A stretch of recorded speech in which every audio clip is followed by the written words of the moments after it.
vie politique est faite d'événements et ça n'empêche pas de continuer ce plan de... Ça ne traumatise pas le gouvernement. Vous êtes candidat à la succession de M. Majoubi? Vous étiez dans l'informatique? Non, je ne suis pas candidat et deux, j'ai pas reçu de coup de fil.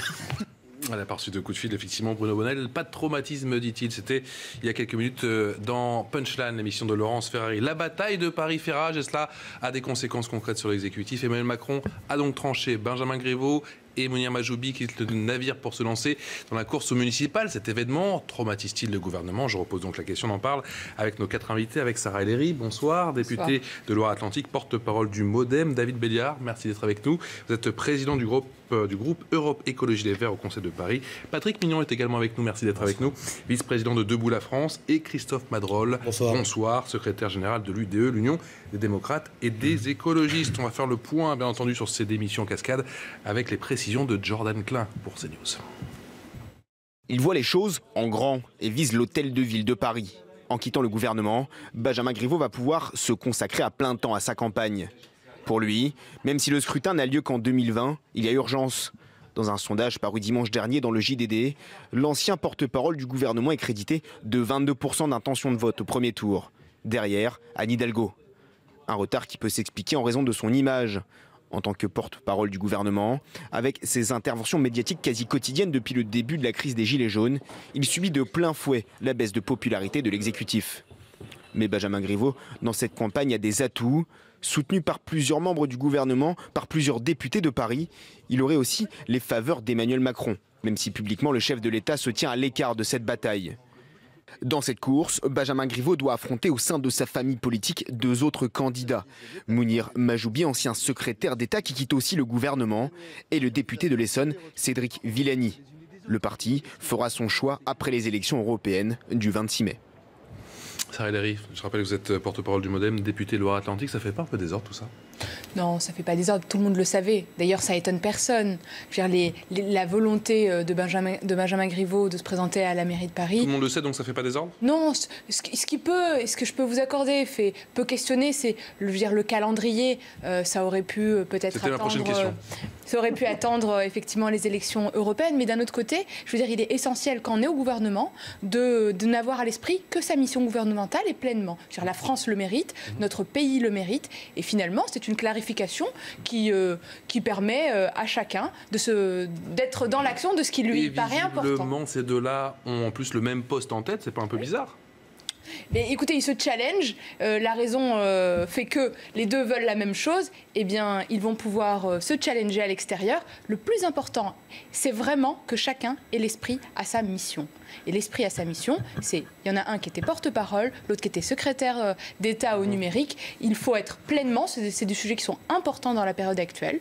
Maintenant, ça a été clarifié, ce n'est pas une surprise. Je veux dire, on s'y attendait tous. Est-ce que ça fait désordre ou pas, Christophe Madrol? Non, mais quand même le temps est un peu compliqué. On est quand même en pleine crise des Gilets jaunes. Non mais oui alors. Non mais oui, je fais en même temps. Non mais je décrypte. Non, en même temps. Je fais un peu en même temps parce que j'écoutais ce que disait ma collègue. C'est vrai que tout le monde s'attendait effectivement à la démission de Benjamin Griveaux et d'ailleurs de Majoubi également. La question, c'est le timing. On est hier le lancement de la campagne des européennes. Il y a la question des Gilets jaunes et la question du ras-le-bol qu'il y a aujourd'hui dans la société française. Benjamin Griveaux a pris des positions fortes en tant que porte-parole du gouvernement. Benjamin Griveaux qui est encore ce matin, en tant que porte-parole. Exactement, donc c'est vrai que le timing, je ne comprends pas forcément le timing. Je sais que le président Macron, et vous le savez aussi, aime les gens qui s'engagent et qui vont dans l'arène. C'est un peu la marque de fabrique du président Macron. Mais là, au niveau du timing, moi je m'interroge. La campagne de Paris est une campagne importante. En tant que Marseillais, c'est vrai que ça ne me concerne pas directement, mais la question marseillaise viendra à un moment donné au niveau de la succession. Mais on est vraiment dans un timing un peu compliqué. Et une des marques de fabrique que je vois aujourd'hui avec ce gouvernement, c'est les annonces qui sont faites sans que l'exécutif soit au courant. Madame Loiseau, qui a été déclarée, sur une antenne, déclare sa candidature comme numéro 1 de la liste sans que personne ne Dans soit l'émission a priori informé. Vous voyez, c'est ce timing-là qui m'est toujours gênant, même si je le comprends, même si je respecte le choix de Benjamin ou de Majoubi, la question, elle n'est pas là. La question, c'est que le timing, la France avant tout. Et la question des gilets jaunes aujourd'hui n'est loin d'être réglée. Ça, je vous l'accorde. Patrick Mignot, est-ce que c'est un traumatisme de plus, si je puis dire, pour Emmanuel Macron, cette bataille de Paris, où aujourd'hui ils sont sortis du gouvernement, c'est un soulagement? Oui, non, absolument. Je ne suis pas d'accord avec ce que je viens d'entendre. Ça n'est jamais d'ailleurs que le 4e ou 5e remaniement ministériel qui s'annonce en 18 mois. Ça fait beaucoup. Les appétits, les couteaux sont tirés, les appétits personnels sortent.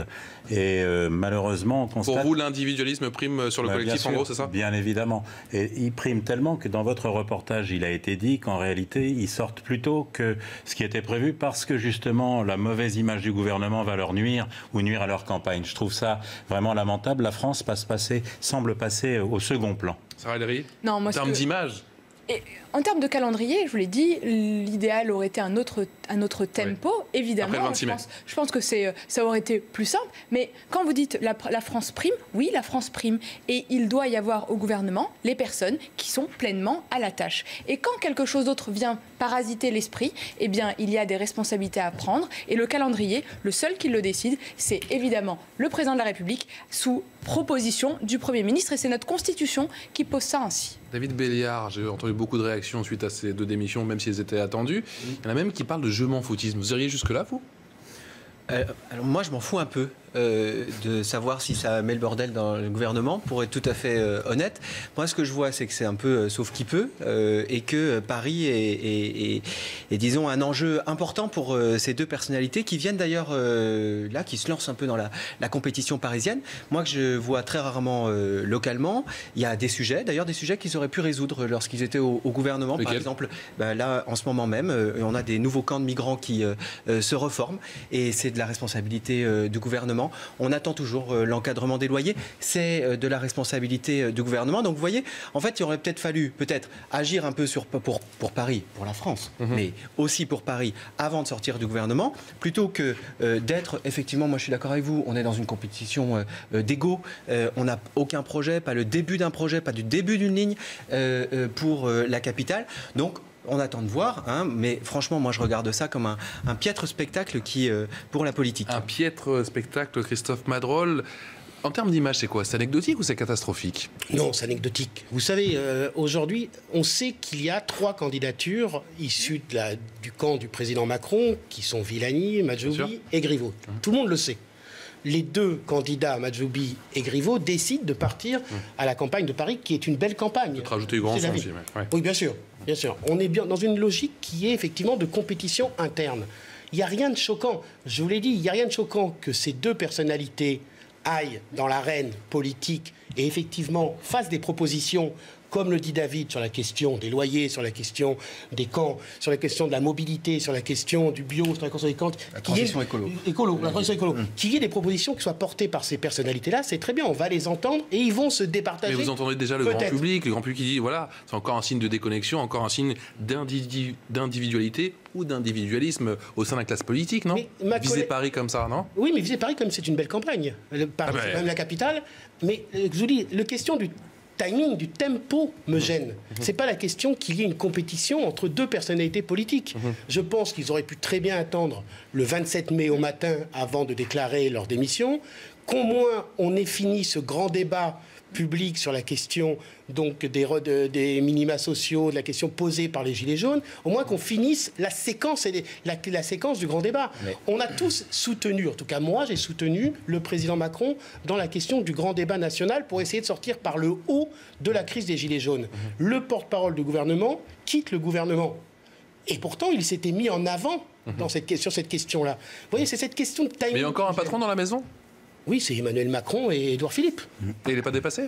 Non, bien sûr que non. Il n'est pas débordé? Non, pourquoi voulez-vous qu'il soit débordé? Non. Je pose la question. Non, c'est la touche d'Emmanuel Macron. Je pose la question. Non, mais bien sûr, mais je respecte. Quand vous connaissez la personnalité, on l'a vu depuis 18 mois, le président Emmanuel Macron, c'est sa touche. Il libère les énergies par rapport à ça. Même si je ne suis pas d'accord sur tout ce que fait... il peut se permettre de libérer, si je puis dire, Loiseau, Majoubi et... Il y a plein de... Vous savez... pardon, il y a des talents. Il y a des Parce qu'après, on va parler des... Il y a des talents aujourd'hui. On va parler des ressources humaines dans le deuxième sujet. Mais c'est un vrai sujet, ça c'est un vrai sujet. Il y a suffisamment de talents. J'entendais parler éventuellement que Marc Fesneau puisse remplacer Griveaux.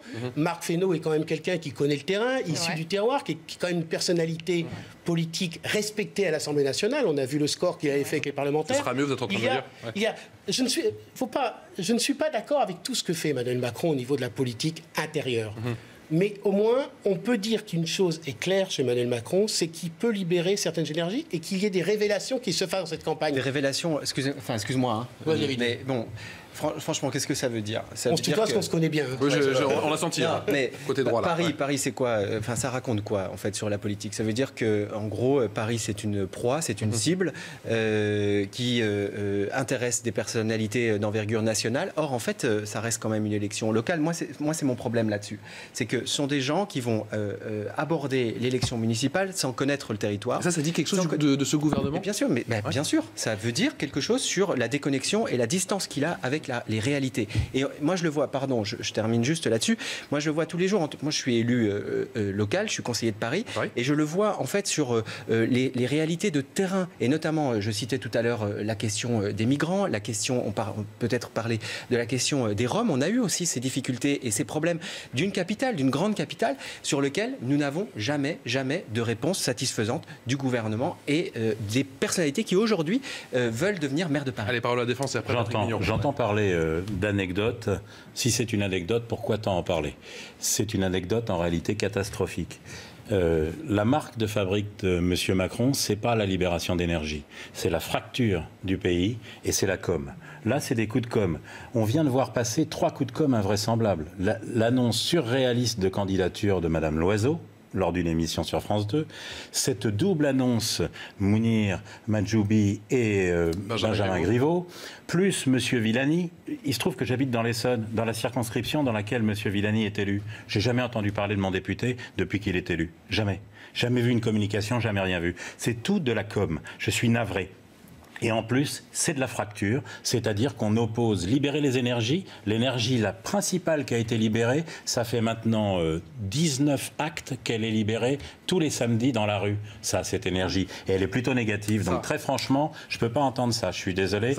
C'est surréaliste. Ce que je vois, c'est qu'effectivement, il y a un temps fort qui doit arriver et c'est les réponses sociales et démocratique suite au mouvement des Gilets jaunes. Et ça, c'est la réalité, c'est le travail du quotidien. D'ailleurs, à l'Assemblée nationale, on va avoir un débat qui va s'ouvrir chez nous et au Sénat pour apporter les réponses des élus au mouvement qui a bouleversé notre pays parce que, il faut le dire, beaucoup de choses ont été dites. Par contre, ce qu'on voit là, c'est simplement deux élus de Paris, ça c'est la réalité, puisque les deux sont députés de Paris, l'un et l'autre, qui finalement n'avaient plus l'esprit pleinement au travail. Moi, ce que je vois dans la règle du gouvernement actuel, c'est qu'il n'y a pas à courir 2 chevaux à la fois. Nous l'avons vécu dans d'autres majorités, où vous aviez des membres du gouvernement qui étaient également candidats. Et ça, c'est finalement mentir aux Français. C'est pas plus que Emmanuel Macron avait marre des petites chamailleries, non? Mais au moins c'est tranché. Mais Madame Ellery, vous allez quand même pas me dire... Le plus important, c'est de trancher. Vous n'allez quand même pas me dire qu'ils y pensaient pas avant et qu'ils l'ont découvert ce matin. Ah non, c'est pas ce que je dis. Ils y pensaient alors qu'ils étaient en fonction. C'est que ça prenait beaucoup trop de place et finalement, quand ça prend trop de place, eh bien, il faut trancher. Et ben moi, ce que je vous dis, c'est qu'ils ont préféré partir au moment où l'image dégradée de ce gouvernement et sa perception dans l'opinion publique ne les a pas encore trop atteints. Ils pensaient qu'en se rasant. On va écouter Ismaël Emelien, qui était l'invité de Sonia Mabrouk sur Europe 1. C'est mieux à l'extérieur qu'auprès d'Emmanuel Macron, apparemment. Mais non, pas du tout, c'est que chacun va là où il se sent et là où il est le plus utile, y compris au président de la République. Et donc c'est ce que nous, on a fait, y compris en écrivant ce livre. On a le sentiment que de mettre sur le papier ce qu'on a écrit, d'être devant vous pour en parler et pour le défendre, c'est aussi une autre forme d'utilité et que probablement c'est plus fécond pour la poursuite du quinquennat. La réaction d'un très proche d'Emmanuel Macron, vous mettez à l'extérieur ou à l'intérieur? Moi, je pense qu'il faut être là où il faut. Ils ont pris leur liberté? Non, c'est que c'est une étape qui se tourne, une page qui s'écrit, une nouvelle. Moi, j'ai envie de dire, il faut... Personne n'est obligé... pour le modem de défendre ce qui se passe ou pas? Non, mais personne n'est obligé d'être à un endroit où il n'a pas envie. Enfin, servir la France, c'est un honneur, mais c'est aussi beaucoup de responsabilités. Et parce que c'est un honneur et une responsabilité, alors il faut le faire à temps plein. Le cas de M. Emelien, il était conseiller, il n'est pas élu. Nous, la différence de la majorité parlementaire, c'est que nous sommes élus. Nous avons la confiance des gens qui nous ont donner leur voix. Et finalement, c'est porter le débat, c'est challenger le gouvernement et faire que notre pays aille mieux. C'est ça le rôle d'un élu. Le cas de M. Émilien a été conseiller auprès du président de la République. Il l'a servi, il pense servir le projet global en dehors. Très bien. Mais je veux dire, il ne faut pas imaginer que des gens sont obligés de faire ce qu'ils font. Le plus important, c'est d'être là où on a envie d'être pour servir, encore une fois, une seule chose, c'est le pays. David Béliard. Oui, on verra comment ils servent Paris, en tout cas comment ils s'engagent dans cette campagne. Ils sont assez expérimentés pour vous ? Ils ont été ministres. Moi, je ne remets pas en cause leur expérience. Ce que j'attends de voir, c'est le projet. En fait, je crois que ça sera une élection de projet. Il y a des enjeux énormes. Ah oui, il y a des enjeux énormes sur la question parisienne. Ça va souvent quand même. Et sur la question, sur la question du Grand Paris. Enfin, on est dans une métropole qui a des problèmes de mobilité, qui a des questions de mobilité, des questions de cherté de la ville, des questions démocratiques, des questions de transition écolo. Bref, on a des sujets énormes qui sont devant nous. Donc, moi, j'attends de voir. Pour l'instant, on n'a pas eu, encore une fois, l'ombre d'une première proposition. Enfin, en tout cas d'une vraie proposition, bon, peut-être que le débat va pouvoir s'engager. Mais on ne pourra pas s'exonérer aussi quand même du bilan. Il y a quand même un bilan, à Paris particulièrement, et notamment sur la gestion des manifestations des Gilets jaunes qui a été quand même catastrophique, qui a quand même eu des énormes conséquences sur la ville et sur la vie de la ville. Et ça, à un moment donné, il faudra qu'on puisse en discuter. J'en profite pour dire que la manifestation sur les Champs-Élysées sera interdite pour la deuxième semaine consécutive, annonce de Christophe Castaner. Rapidement, c'est la question des ressources humaines du président Macron. Vous l'abordez tout à l'heure. C'est vrai que c'est une vraie question, parce que la question qui a été... On va revenir sur les fonctionnaires dans un instant. Un éditorialiste bien connu a parlé effectivement de la professionnalisation du monde politique. C'est vrai qu'il y a un certain amateurisme, et on l'a vu parmi certains de vos collègues au niveau du Parlement, et on a vu aussi l'énervement du président Macron, certaines déclarations de certains députés. Il y a une vraie question sur l'amateurisme de certains aujourd'hui dans cette majorité. Et moi, je ne pense pas que la politique doit être professionnelle. En fait, la réalité, c'est que la politique ne doit pas être professionnelle. À l'Assemblée nationale, que les conseillers le soient, c'est une chose. À l'Assemblée nationale, nous sommes là pour représenter finalement le peuple, le projet, porter un projet. Avec la même efficacité ? Oui, avec de l'efficacité, bien sûr, avec de la sincérité, avec de la fraîcheur. Et finalement, ça ne vient pas opposer... Oui, c'est pas une opposition. Ancien monde, nouveau monde, c'est pas du tout ça le sujet. Je pense que c'est même un très mauvais débat. Par contre, le plus important, c'est d'avoir une assemblée qui ressemble à la société. Donc une assemblée avec des anciens, des nouveaux, de la transmission. Je sais que le modem est favorable à la proportionnelle. Ah, totalement. Donc je sais que François Bayrou l'a dit. Patrick Mignon, on aurait une belle, Patrick Mignon, s'il vous plaît, pour conclure sur ce sujet. Et après, on passe aux fonctionnaires. Pour une fois, je vais vous surprendre, je suis d'accord avec Madame. Allez. Si, elle a raison. Je ne pense pas que les représentants du peuple doivent être des professionnels. D'ailleurs, il y a une telle déconnexion, c'est une base du mouvement des Gilets jaunes, c'est ce manque de confiance dans les représentations politiques. Donc, tout à fait d'accord avec elle. Simplement, encore une fois, vous me dites, on challenge, mot anglais, on concurrence, on met la pression sur le gouvernement sur différents sujets. Je sais que vous êtes une députée très active, bravo. Simplement, j'ai pas vu beaucoup de députés LREM et MoDem à l'Assemblée mettre en balance les décisions du gouvernement. Quelques petits amendements en commission, mais tout est passé comme une lettre à la poste, sans aucune... Merci à tous les quatre. On va terminer avec ce tweet. Il vient d'arriver de Mounir Majoubi, le secrétaire d'État chargé au numérique. Merci à chaque personne qui s'est mobilisée pour faire du numérique une chance pour tous.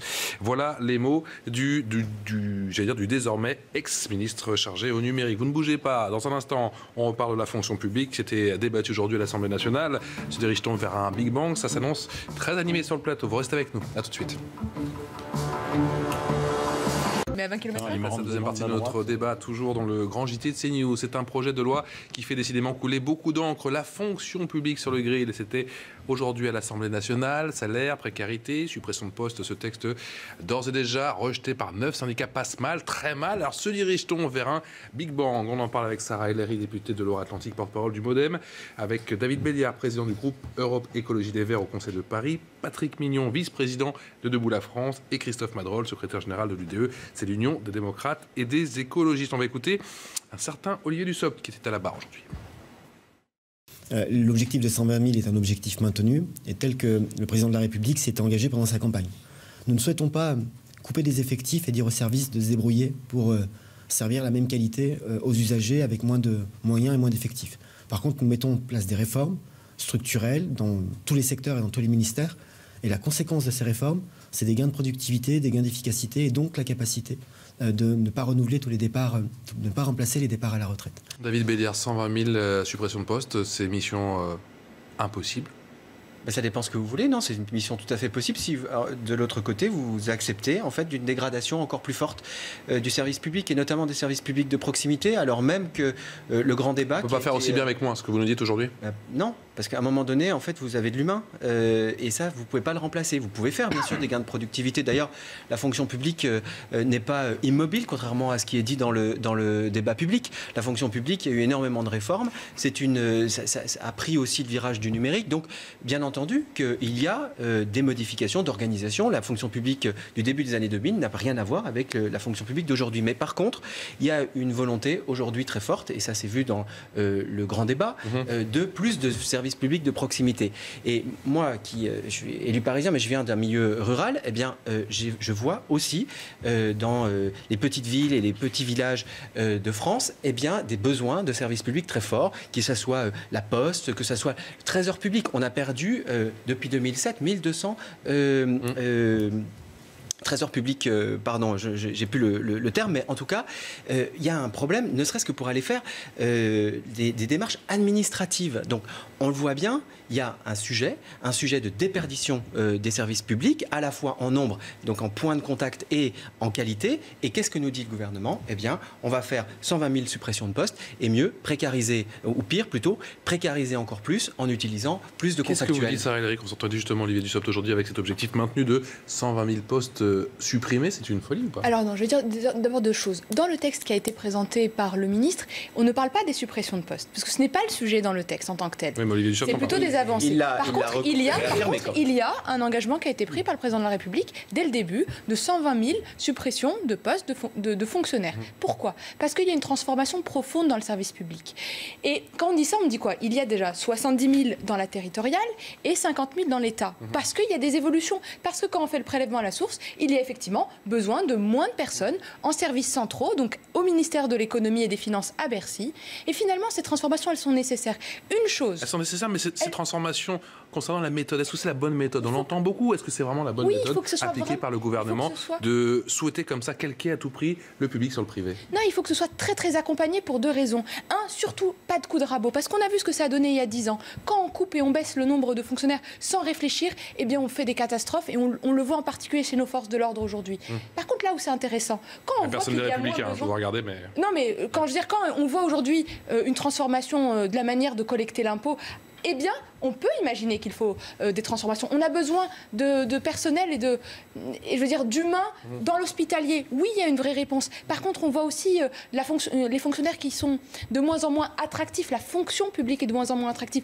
Alors, il faut la moderniser. Quand on voit c'est vous qui le dites, ça? Mais parce que c'est une réalité. Regardez, il y a de manière très concrète, je vous donne un exemple très simple. Aujourd'hui, dans l'éducation nationale, il y a des postes où il n'y a même pas assez de candidats. Parce qu'on se pose la question de l'évolution dans le temps. Parce que quand on rentre, comment on fait pour évoluer, pour suivre son conjoint? Comment on fait aussi pour s'épanouir? Et finalement, c'est ça le sujet qui est posé aujourd'hui. Parce que là, on se dirige vers une rémunération au mérite? Il y a le sujet qui sera posé, comment donner un peu plus, comment finalement mettre en lumière. Là, pardon, excusez-moi, mais vous abordez la question de la qualité du service public. Tout vous à fait. n'abordez pas le problème. Quand j'entends, en plus, là, excusez-moi, mais encore une fois, on est en pleine crise des Gilets jaunes, on est en plein débat public et on rouvre actuellement un front où il y a 9 syndicats qui s'opposent à la proposition de réforme. Manifestation le 9 mai prochain. Moi excusez-moi, mais je connais bien Olivier Dussopt, je comprends ce qu'il dit, je comprends les propositions du gouvernement, mais là, encore une fois, on n'est pas sorti du débat public. La France, aujourd'hui, se mobilise avec des revendications. David en parlait tout à l'heure, la question du service public est question fondamentale. La disparition des maternités, la crise dans les hôpitaux, la crise dans l'éducation nationale, la crise dans tous les secteurs de la fonction publique est une vraie question posée par les manifestations de Gilets jaunes. Et là, on leur répond avec 120 000 emplois qui risquent de supprimer. Donc, la question de la qualité du service public, moi j'entends, il y a la question des territoires. La question des territoires est fondamentale. Oui. Allez, je l'avais parlé, excusez-moi, j'en avais parlé, j'en ai discuté avec Vannick Berberian, que vous connaissez bien. La question de la représentativité des services publics dans les territoires est fondamentale. Il faut moderniser le service public, je suis d'accord. Mais ne partez pas déjà avec un effet d'annonce de dire qu'on supprime 120 000 postes. On vous laisse répondre dans un instant. Il faut qu'on entende un petit peu Patrick Mignon. Merci, je reste très calme. C'est tout à votre honneur. Oui, je vous en prie. Ce que je veux dire, moi, c'est qu'encore une fois, on voit la méthode. Fracturation, opposition entre différentes catégories, le public face au privé. Il y a un sondage qui est sorti ou une étude dans laquelle on précise qu'il y a 310 000 fonctionnaires qui travaillent moins que les 35 heures. On oppose ceux qui travaillent et qui ne travaillent pas dans la fonction publique.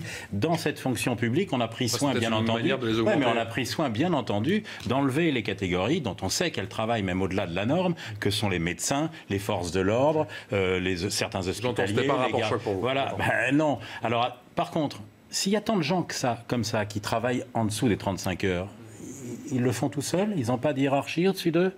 Il n'y a pas un chef qui leur dit qu'ils ne travaillent pas assez, puis au-dessus de ce chef, il n'y en a pas un autre. Il y a pas mal d'accords avec les syndicats. Donc à un moment ou un autre, ça monte jusqu'en haut. Il y a un ministre qui est là avec des directeurs, et c'est à eux de le faire. Par contre, on a oublié de dire, je ne l'ai pas entendu sur ce plateau, que ça fait très longtemps qu'il n'y a pas eu d'indexation du point des traitements des fonctionnaires sur l'inflation, un peu comme pour les retraités. On tape sur ceux qui ont peu de facilité de mobilisation. Moi, j'ai envie de dire, 120 000 suppressions de postes, peut-être que c'est nécessaire, j'en sais rien. Plutôt que d'entendre parler d'un grand coup de rabot, je préférerais qu'on réorganise et qu'on mette là où il y en a pas des fonctionnaires, plutôt que de les laisser à des endroits. C'est vrai qu'on parle beaucoup de souplesse, beaucoup entendu le terme souplesse, mais pas forcément d'augmentation salariale. En fait, ce qui est posé, et c'est là où c'est assez intéressant, c'est que tout le monde s'est focalisé sur 120 000 suppressions de fonctionnaires. Mais ça, c'était une proposition qui était portée au tout début de l'élection présidentielle et qui a déjà commencé à prendre effet, déjà l'année dernière au dernier PLF. Doucement. Doucement, c'est vrai, doucement, mais certainement. Pourquoi? Parce que l'idée, c'est pas du coup de rabot, c'est pas du comptable, c'est pas un totem. C'est pas l'effet gilet jaune? Pas du tout. C'est comment on transforme étape par étape et moderniser la fonction publique. Pourquoi? Parce que dans le texte qui est proposé, il y a deux sujets qui sont importants. Un, réduire les inégalités entre les femmes et les hommes. Permettre l'adaptation, par exemple, des concours pour les personnes handicapées. Pourquoi? Parce qu'il nous faut des concours plus inclusifs. Mais aussi une autre chose.